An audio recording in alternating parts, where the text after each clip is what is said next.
January of the new year 2024.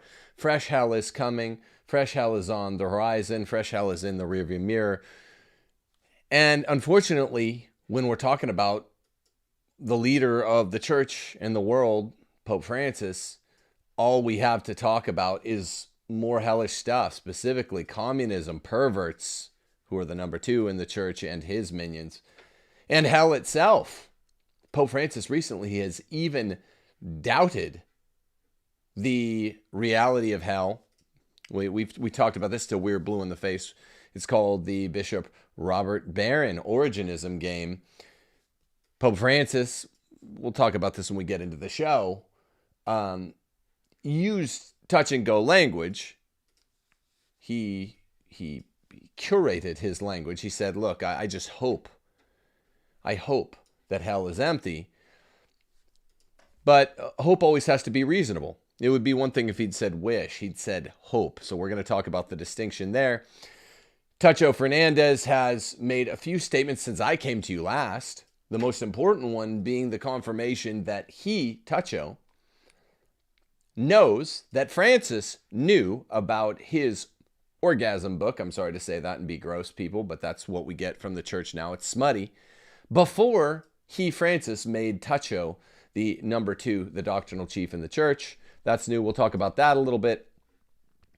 And Francis has reaffirmed communism and specifically Marxism the way he likes to do it. So there's a lot to talk about and to give a gloss to. I know this isn't all the brand newest stuff on the block, but and sometimes I'll do a show and I'll try to be the first one out if it's something that res ipsa loquitur, the story kind of speaks itself and I just give a little bit of gloss.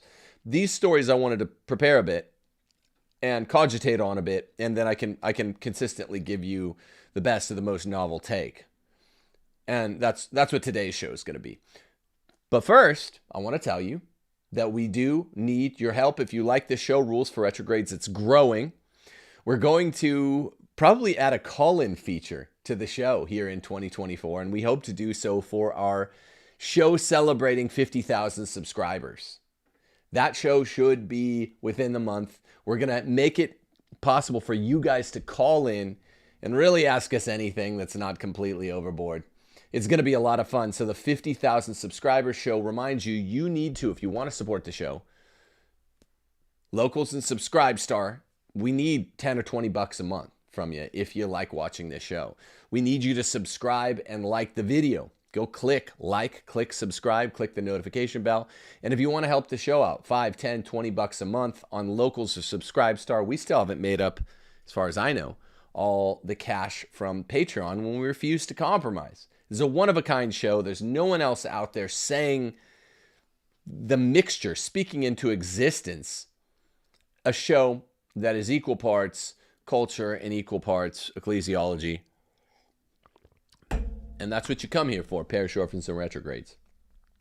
So help us out so we can continue to help you out in 2024. We really need it.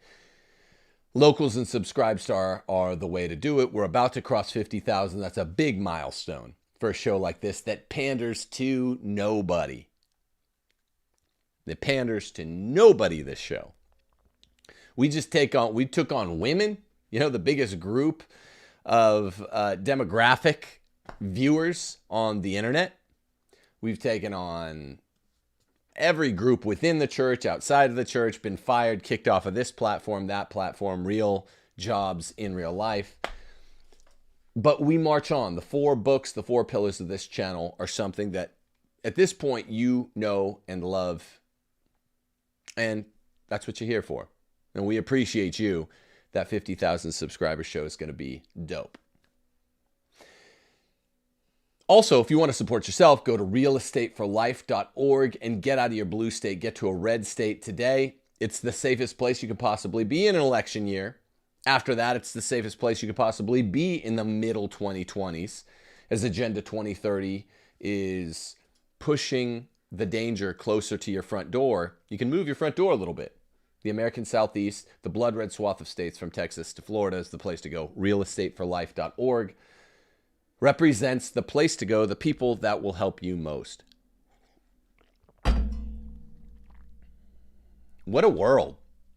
So about 4 days ago, when breaking news, this was reported by my friend Dr. Micah Hickson, Vatican official says St. Peter's Basilica will bless Homo sapien couples.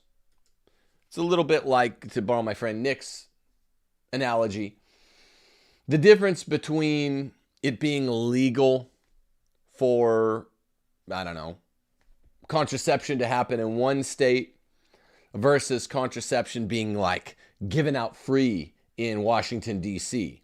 That means something important procedurally. Like if just contraception is illegal in most states, as it was in the United States before Griswold versus Connecticut, then in 1965, it was illegal in most states. Guess what? The nationalists made it illegal for states to illegalize contraception in 1965. In a case called Griswold versus Connecticut. Well, that's one thing. We were a mostly anti-contraception country before 1965, where most states said you can't have or sell or use contraception here. A couple states had it legal. It was a state-by-state issue. You'd say America's pretty much an anti-contraception place. But after that, no states can illegalize it, and in Washington, D.C., it would be like they're giving out free contraception, which is essentially what they do in the schools, at the colleges. That's a big difference. Well, that's what it's like to bless Homo sapien couples at St. Peter's Basilica. That proves what was meant by fiducia supplicans.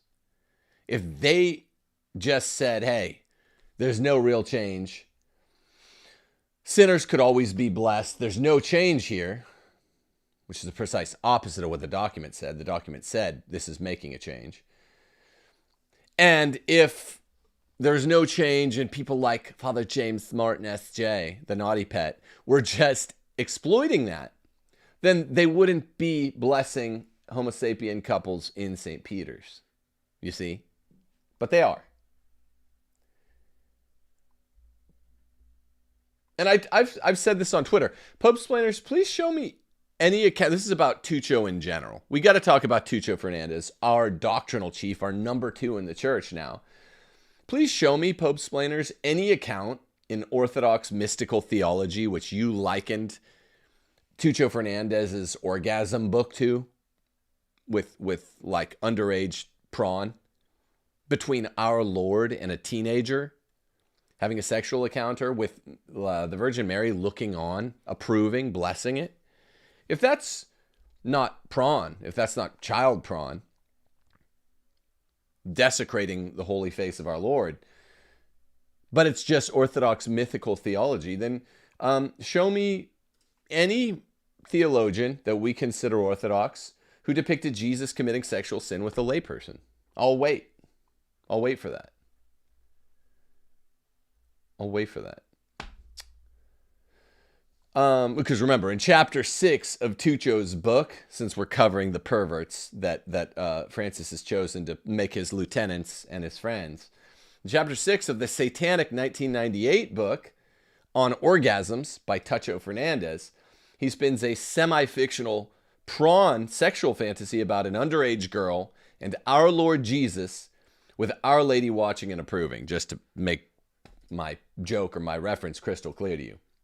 Without having read the text now of chapter 6 in that orgasm book. Remember, they say without having read the text, many brainwashed idiots are defending this prawn by denying that the scene exists. And I've read it myself. I've read it with my own eyes. What's the deal with that? Have you read the text? If people defend the Tucho Fernandez book, say, have you read it cover to cover? Ask them that. Okay, now the breaking news, the day after that was 4 days ago. Some of the couple stories I just mentioned. The day after that, because it's been a while since you've seen Rules for Retrograde's episode, Cardinal Victor Manuel Fernandez, Tucho, said, I must say that I don't think I will be in the news in the future because we do not foresee in the dicastery topics that can be very controversial, like the last ones. So he doesn't think he's going to be in the news. In other words, Francis's incrementalism is pre-planned. That's how I would put this. Francis makes a big splash with his material heresies. Fiducia supplicans did it, right? Changed the teaching on, the 2,000-year-old teaching on who can be blessed. Changed the 2-year-old teaching from March of 2021, which reaffirmed SS couples cannot be blessed, and reverse it. And then lay low a while. So there's a story coming out of Catholic World Report that there is a document in the offing condemning as demonic or something like this gender ideology. That's how they work. They're going to say, oh, look how orthodox we are. They might also publish a document saying there are 3 persons in the Holy Trinity. They might also say, with some forthcoming document, that Christ is one person with 2 natures. They might also say that there are 3 Western religions, 3 Abrahamic faiths. Sometimes the mafia has to pour some concrete. Yeah, sometimes the mafia's got to pour some concrete, Steph says. Like, because, in other words, right, they're not legitimate businessmen, the mafia. We're talking about the St. Gallen mafia more directly. But in the analogy, sometimes the actual mafia, who claims to have these front businesses, usually it's developers or something like that, sanitation. Sometimes to keep the front going, they have to actually go and do their fake job, pour some concrete. Now, Francis and Tuccio et al., the whole band of perverts, are here. It's not a doubt. It's not a question. They're here in the Vatican to do a job. It was a job that was originally supposed to be done by one Carlo Maria Martini, who is going to be Pope Francis I. He got Parkinson's, like his hated bête noire, John Paul II. I've done shows on that in the last 2 weeks. Go see them if you didn't hear that one or catch that one. And Francis is here to do that job. I mean, Bergoglio was here as Francis I to do the job that Martini was going to do. And it's just really, really clear if you know the history of the St. Gallen Mafia. So, yes, to come back to the allegedly forthcoming PDF in the offing, I'm not sure what kind of magisterial doc it'll be, affirming gender ideologies from the devil. They know this does no damage to be orthodox on gender ideology. It does no damage to their cause, their revolutionary cause. It's a psyop. So they're just pouring some concrete. And the Pope-splainers will all go, they're so orthodox. Yeah, on that. Karl Marx was orthodox on stuff. We're going to talk about Marx today, actually. Francis reaffirmed that Marxists have the same goals that Catholics do. And that's going to be what we close the show with today. Do Marxists have the same goals as Catholics? Well, they can't. It's actually a condemned ideology in the church.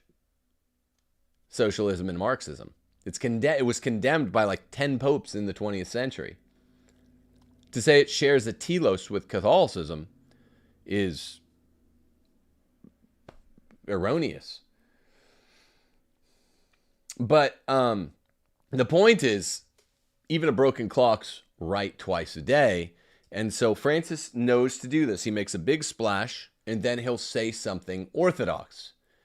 And whoever it is in the United States that he's emplaced or implanted or is maybe privately incentivizing, or maybe it's just a bad coincidence, chirping about Francis's goodnesses, extolling them everywhere. The many goodnesses of the Francis pontificate. Can you believe there are still people like this? He goes to them, he kind of activates them, the Pope-splainers, and it'll get the revolutionary push, like Fiducia Supplicans, women deacons has been mentioned in Catholic news in the last 2 weeks, very pro-body, ending priestly celibacy for Latin Rite churches has been mentioned in the last 2 weeks. All that will be, you got your first down, you pushed the ball upfield, and then you made all the plebes out there forget about it. That's what he does well. So that, look for that forthcoming document and look for the idiotic response by all the Pope-splainers.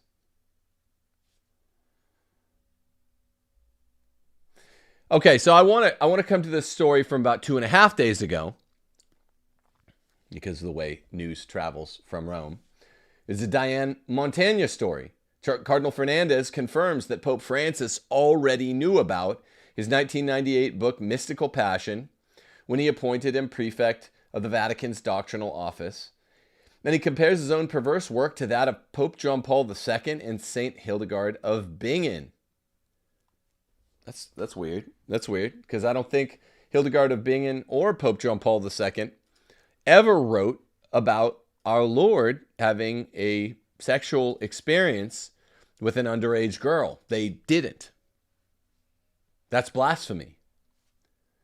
Francis knew about it and promoted Tuccio to number 2. I can't stress the importance of what scienter, knowledge of someone's past bad deeds, does to his culpability, his cooperation, his formal cooperation in Tuccio's project. Similarly, this time of the year last year, when we thought that the CDF, the number 2 in the church, instead of Tuccio, was going to be Heiner Wilmer, the leader of the German Synodal Way, Francis definitely knew about Heiner Wilmer's support for all of the LMNOP agenda, because the way I know that Francis knew about Heiner Wilmer's support for it all was because Heiner Wilmer was the leader, and he had been sanctioned, you can't write this stuff, punished by the outgoing CDF at the time, Ladaria, just the month before Francis started floating Heiner Wilmer's name. So Francis, with Heiner Wilmer, had affirmative knowledge, scienter, that he was a heretic, just as he had knowledge that Tuccio Fernandez, before his eventual elevation, he's the one that got the job. Heiner Wilmer was vetted closely for the job but didn't get it. Tuccio Fernandez was a pervert. And when you talk to Pope-splainers, they'll always slip into, well, like the mode where they express Francis's knowledge, aforethought of this perversity, as if it has to be dealt with in a strictly magisterial way. Think about it. Like, if I tell you something that has nothing to do with the magisterium, if you had the Pope to your house and you were playing checkers with your brother, and your brother cheated and admitted cheating, and he's like, I won by cheating at checkers, and the Pope were like a third party to it, and the Pope said something perverse, like, well, I think it's good he won by cheating. That's cool. You got to do what you got to do to win. You'd be scandalized by it. I'm not saying this has ever happened. It's a hypothetical. I purposely picked something absurd because there's no magisterial document that treats of this. You know, you'd be scandalized by it, and you'd be like, wow, that reflects on his character. He's a man. This is the way we judge men's characters, is honor. He's a man. The Pope's not Jesus Christ, our Lord. He's a man. You'd be like, wow, that's sleazy. The Pope's sleazy when he's playing board games because he approved of this guy who admitted to being a cheater at checkers. Or let's say it's cards. Your brother admitted he cheated you at a game of Texas Hold'em and won a couple $100 off of you. And the Pope says, I would have done the same thing. That didn't happen. It's just a hypothetical. Pope-splainers in that situation would be like, well, show me the document. I'm not talking about documents, man. I'm talking about the first principle of practical reason. Pope-splainers are always theologians. I'm not saying all theologians are bad, but they're not philosophers. They're not lawyers. They're not people that are good at using arguments. They'll always slip into this stuff where they're like, well, I don't care. I don't care unless there's a document. I'm like, but you should care. I mean, think of how perverse this line of reasoning is. The moral culpability for the highest office in the world, Pope, much higher than President of the United States, means that we have higher standards than than the standards we apply to President of the United States.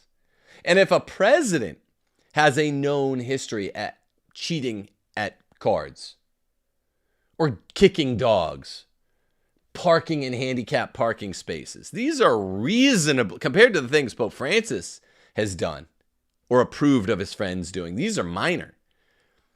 But literally, it comes out in the election cycle. We're about to go through it in America in 2024 for President of the United States, which is not a particularly moral position. A lot of these guys are Masons. And at that lower scrutiny, that lower moral standard, if a presidential candidate has been accused of parking in a handicapped parking space, kicking a dog, frowning at babies, cheating at poker, he'll probably lose the election.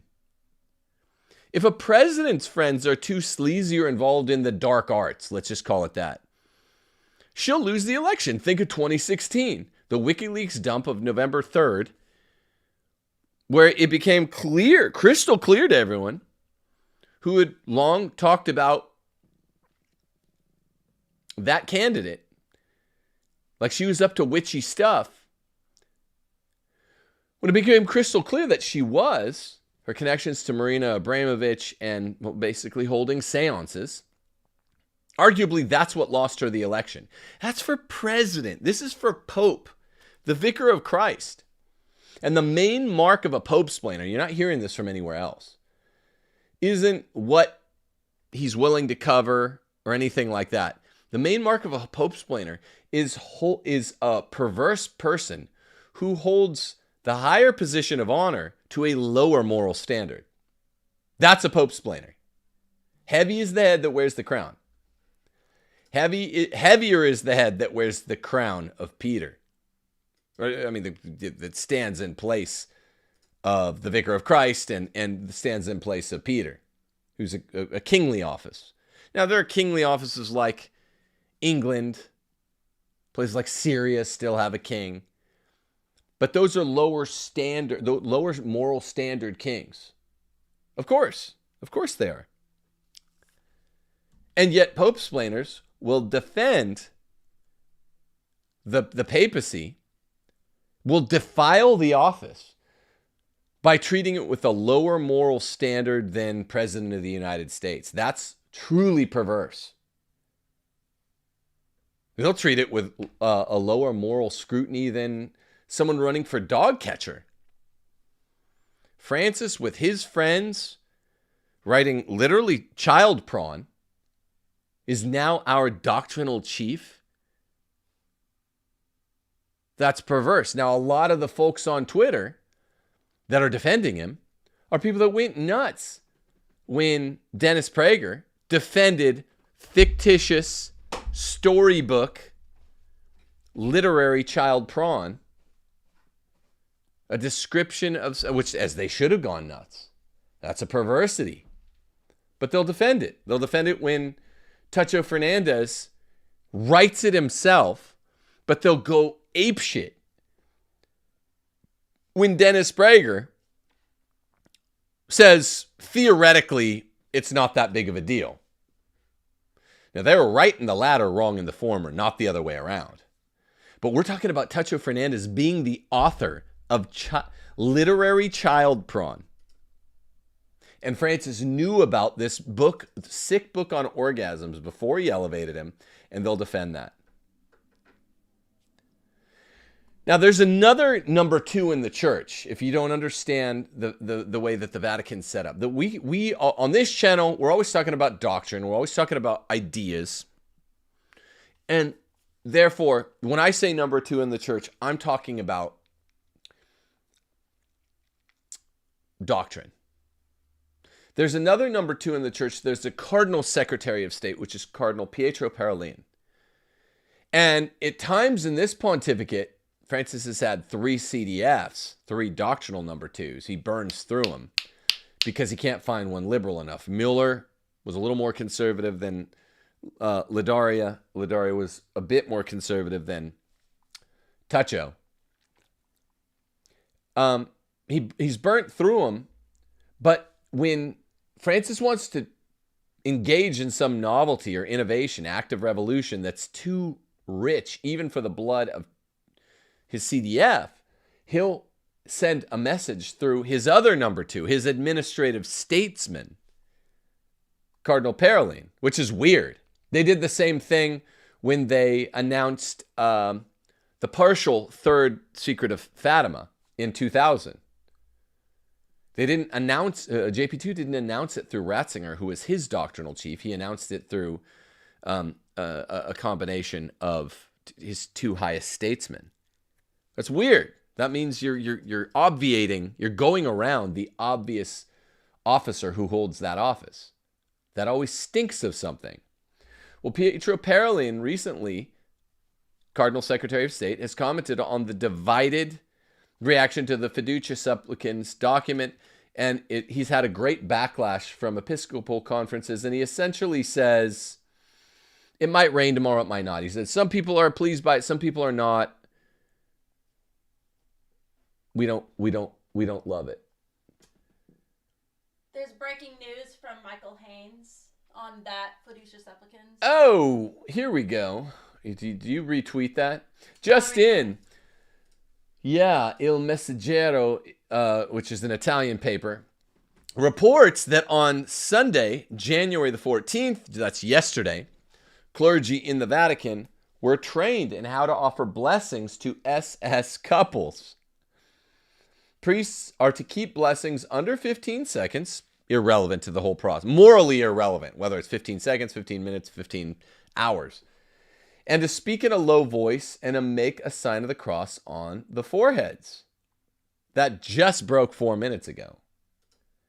So, once again, we know a couple things are certain. The St. Peter's blessings that were performed 4 days ago were not rogue blessings the way some of the Pope-splainers might have been out there suggesting. They weren't rogue blessings a la the one that happened on December the 19th or December the 20th, the day after Fiducia Supplicans by James Martin S.J. Remember, they're saying that was a rogue blessing. The Vatican would never do it that way. That was a rogue blessing. No, it wasn't. They did it about 4 days ago in St. Peter's, and just now, Il Messaggero reports that on Sunday, yesterday, clergy in the Vatican were specifically trained how to offer these blessings to these SS couples. Okay, there's your answer. What's that story there? That one with yeah, that's what I'm going to close with. Can I see that? Yeah, let me see. Would you retweet that one? This Mr. Casey? Yeah, please. Thank you. And it'll pop up on my. So yeah, I'm going to end with the communism stuff because it's quite important. It's quite important in consonance with my remarks that I was making 4 or 5 minutes ago about moral opprobrium, moral shame, having a moral response from conscience. We use our consciences to say it's wrong to cheat at poker. Even if, I mean, most people have been playing board games. We have a cold snap throughout the whole country. We just came off the greatest holiday of the year for family and fun. You know, Christmas together with Thanksgiving and New Year. just a great time. People have been playing board games, so I use that example. We've been playing a lot. You know it's wrong. If there's like a cheater in the household that has a deck with 5 aces, or a thief in the household that's like stealing from your pile in poker, I mean, that's really, really wrong. You don't need a Vatican document to tell you it's wrong to cheat at cards. It's true for you. It's true for your wife. It's true for your friends. It's true for what you teach your kids. You hold everyone to this standard based on the sovereignty of conscience and the 10 Commandments. You don't need anything else. But when we deal with Pope-splainers, if the Pope came over to their house and started cheating at cards, they would this is literally what's been happening in non-hypothetical situations over the last year. They will literally just go, well, yeah, you may think cheating at cards is wrong, but show me a document where where the Vatican or the magisterium explicitly decries a pope doing it. And you're like, well, there's never been an encyclical or a papal bull anathematizing popes cheating at cards. That's stupid. That's how they roll. What's that story there? Christopher Lamb posted on Twitter 12 hours ago that Francis, during an interview, called on confessors to, quote, forgive everything, and that he has only once refused forgiveness, once in 54 years as a priest, and it was for hypocrisy. And then the tweet goes on to say the Pope said that he hoped that hell's empty. Yeah, so the Fiducia Supplicans blessing story continues. I feel like we'll wait and see how that develops. I feel like people get this one. It's wrong to do. Pope-splainers were factually wrong when they said that it wasn't a blessing of the couples. The Vatican came out and clarified, yes, it is a blessing of the couples, not the individuals. It's very basic. They were wrong to say that Father James Martin S.J. was wrong and that the Vatican wouldn't do that. You have the confirmation there. Pope-splainers are just wrong. The Vatican trained priests how to do it in St. Peter's yesterday, and before they even had the training, allowed the blessing of SS couples 4 days ago. So let's set that aside for a second. Where is this all heading? Where is this all heading?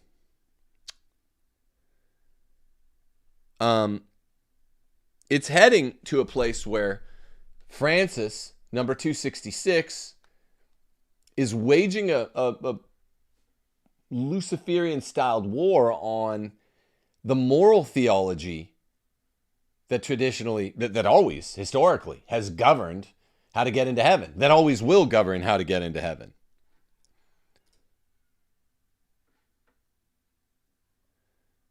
But that's where all this is going. Now, Mary has said time and time again, St. Francis Xavier, St. Catherine of Siena, all said they use the snowflake analogy.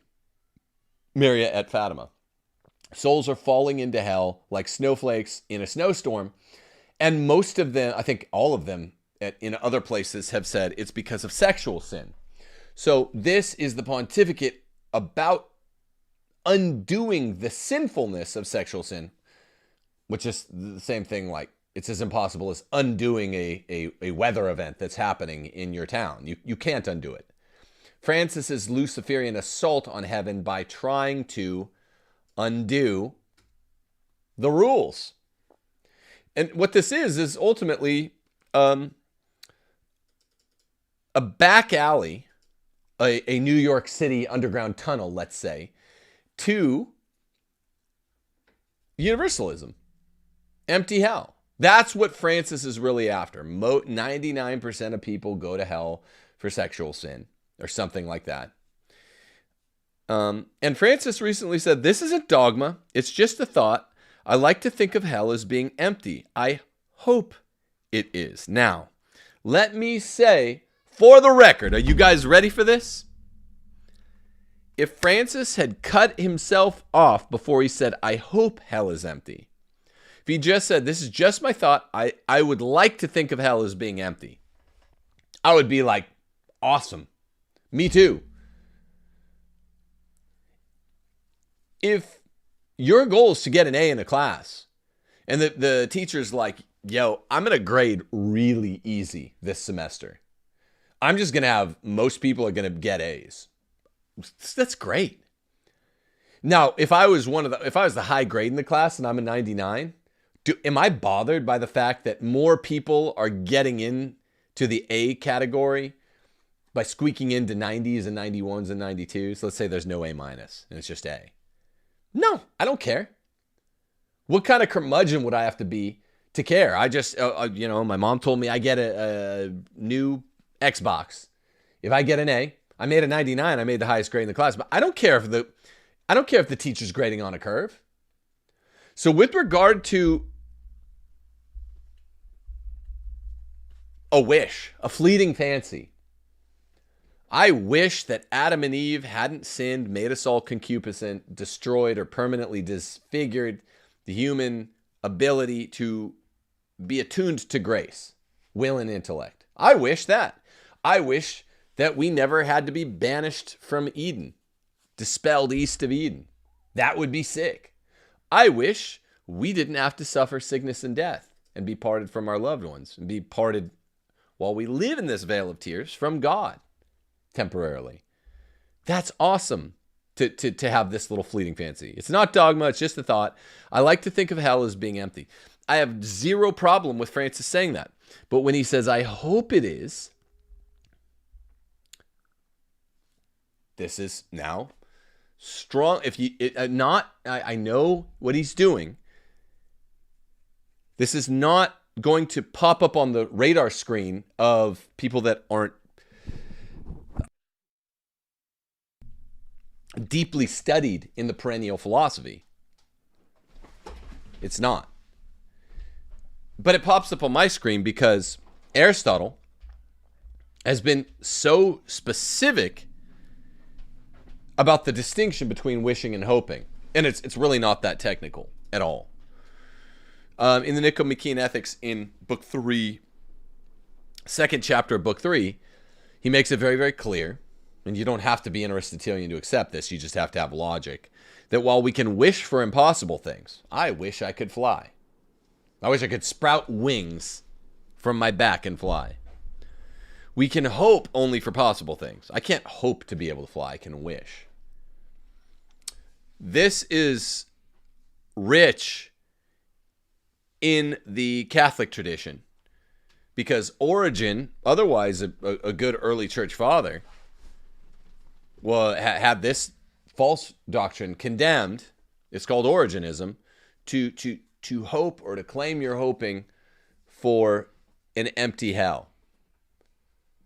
And of course, we've talked till we're blue in the face about Bishop Barron, remember, who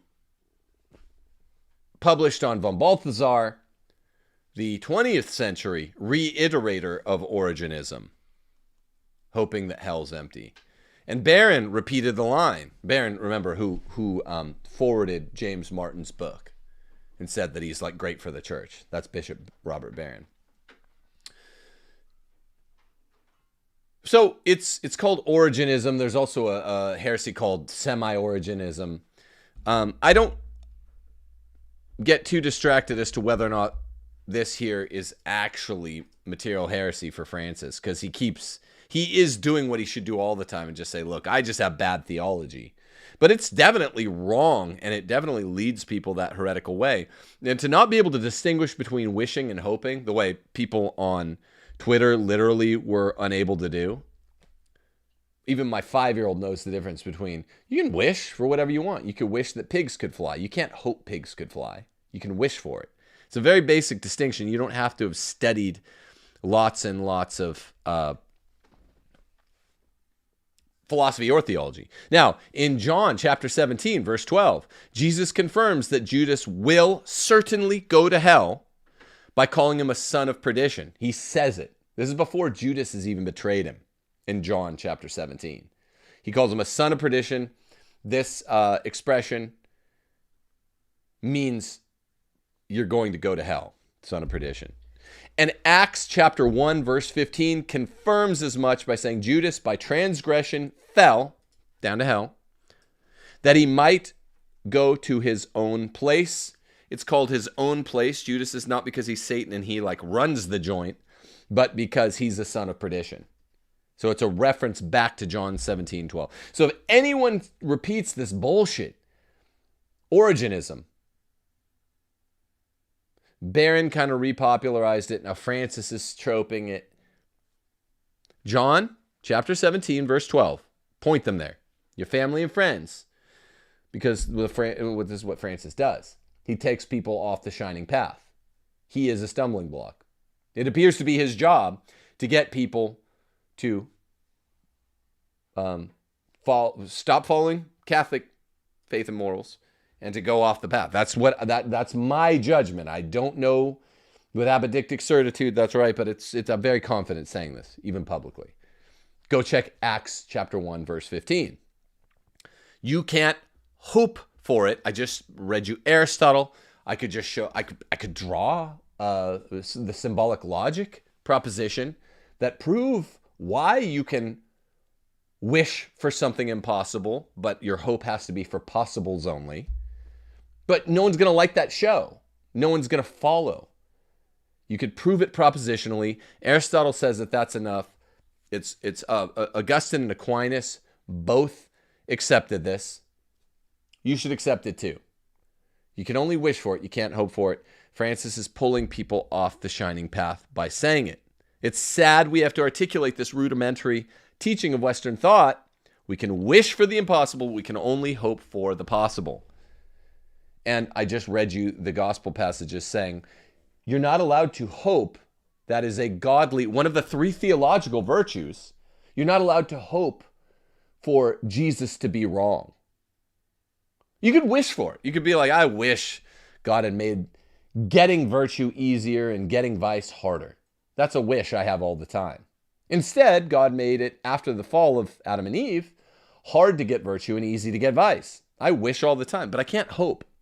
Because of concupiscence and Adam and Eve's fall through feminism, it reversed it. It used to be easier to get vice, easier to get virtue, harder to get vice. But then it flip-flopped when Adam got led around like some typical Catholic man by his wife, who led him into sin. The main sin of humanity, the original sin, is feminism. Man not leading his home, following his wife. They fell into sin. We became concupiscent as a race. And now it's harder to go to heaven and it's easier to go to hell. And Francis says you can hope. Maybe there is no hell. No functional ergonomic hell. Nope. I just told you why that's wrong. I'm quoting Mr. Casey on Twitter. He cites the Catechism of the Council of Trent. The heaviest punishment with which the wicked shall be visited is their eternal banishment from the sight of God, unrelieved by any hope of ever recovering so great a good. In hell the wicked shall be deprived forever of the vision of God.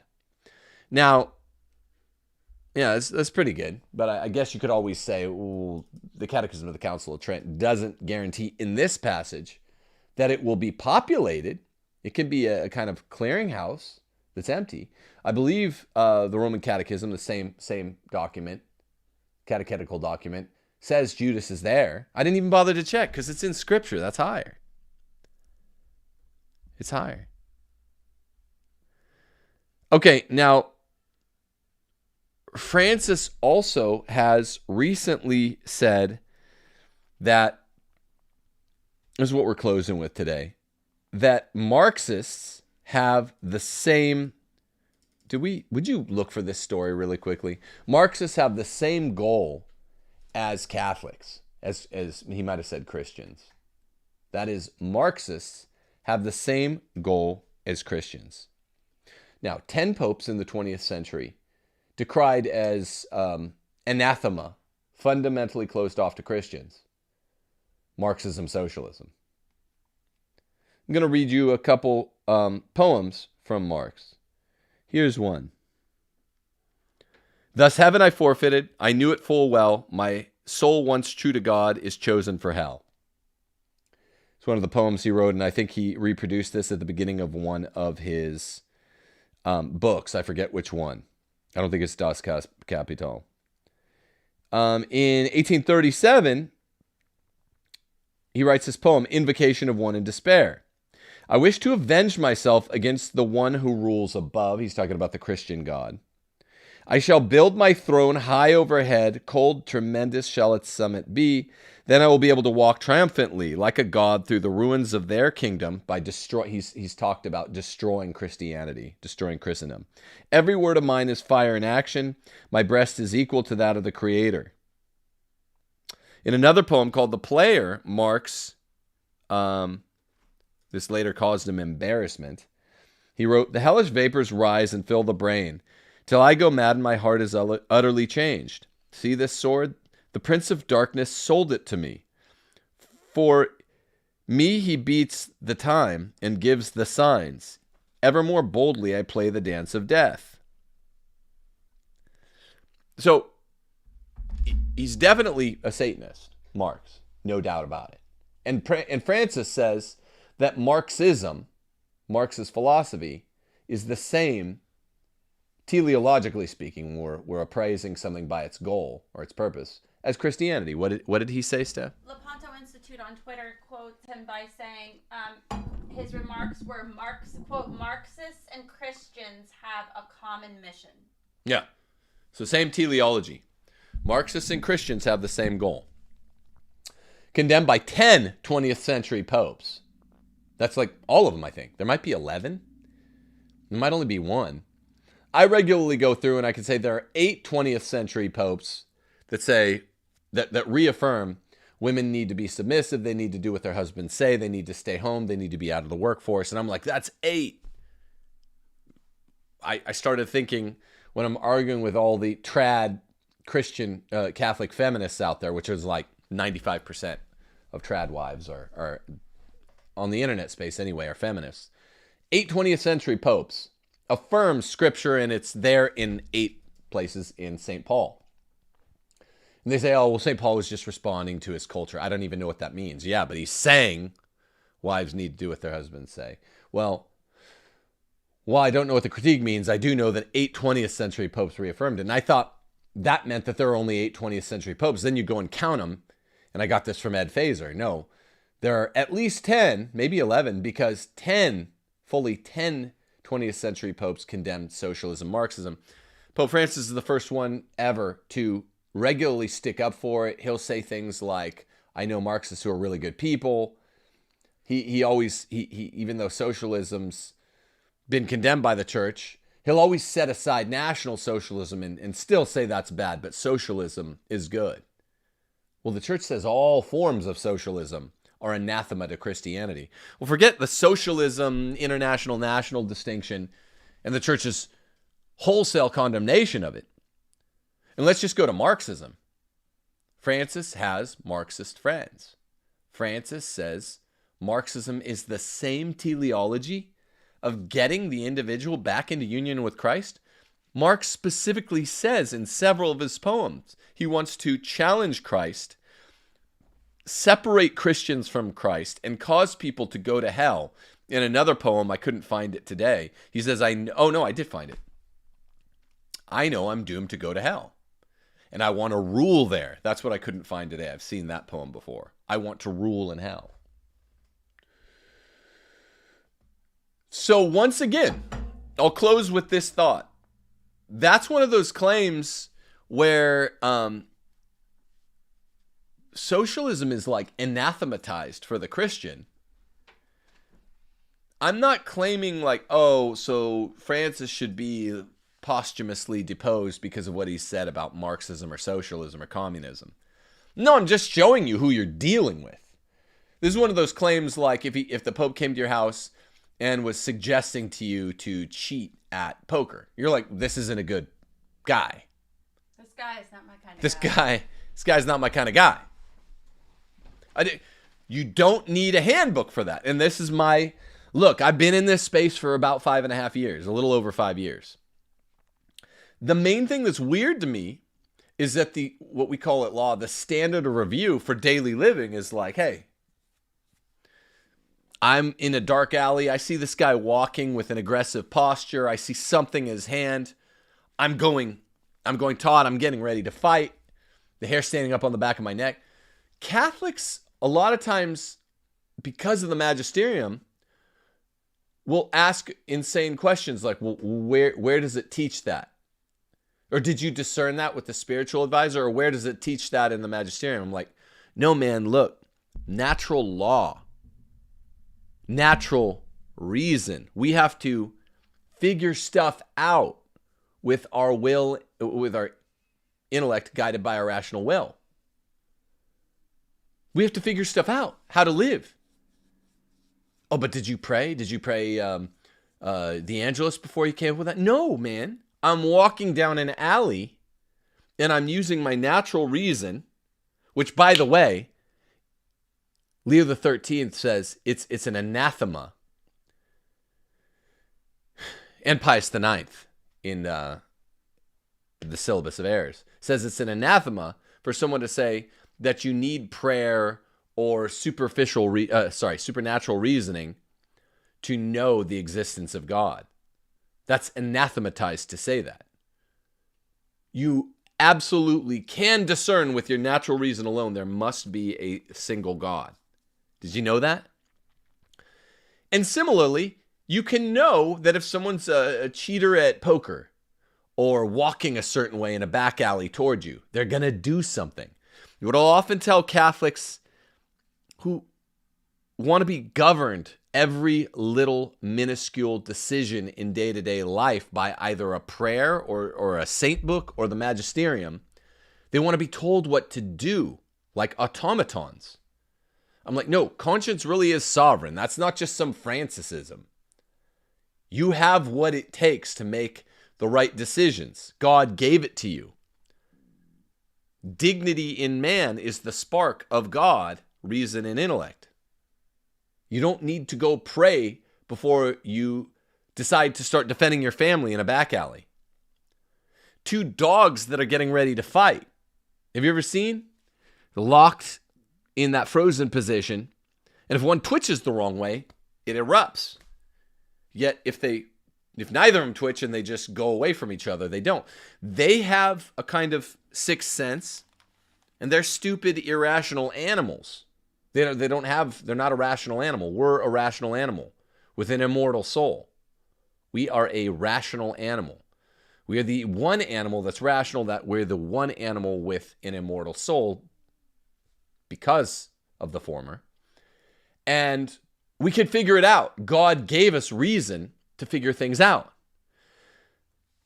So when you hear a pope that's trying to make it okay to be a Catholic communist, or try to make communism and Catholicism overlap, or try to make it okay in under any schematic of moral plausibility, that like our number 2 doctrinal chief in the church, wrote a book of kiddie porn, of literary kiddie porn, a book on perverted orgasms with the Lord and Mary watching.